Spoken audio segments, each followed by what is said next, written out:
नमस्कार दोस्तों, और हम अपने चैनल पर आप सबको स्वागत करते हैं। और हम एक छोटा सा विवाह गीत, बहुत प्यारा विवाह गीत है, गाने जा रहे हैं। आप सबको कैसा लगे कमेंट में ज़रूर बताइएगा। और वीडियो अच्छा लगे तो हमारे वीडियो को लाइक कीजिए, हमारे चैनल को सब्सक्राइब कीजिए और सपोर्ट कीजिए प्लीज़।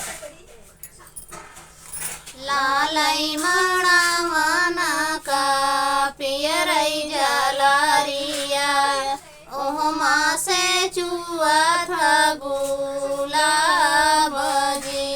लालई मणवना का पियरई जलरिया, ओहमा से चुआ था गुलाब जी। दुल्हे जा पूछाई अपने दुल्हिनी से, कवना है जवा तो हार जी।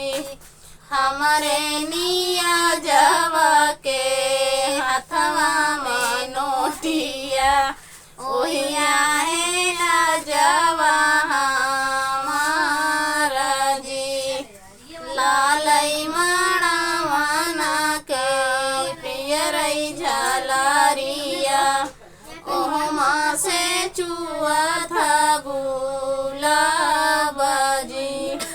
दुल्हे जा पूछाई अपने दुल्हिनी से, कवना है बापाई तो हार जी।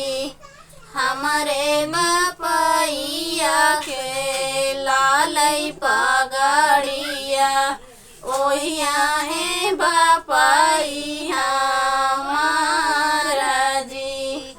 लालई मणवना के पियरई झलरिया, ओहमा से चुआ था गुलाब जी।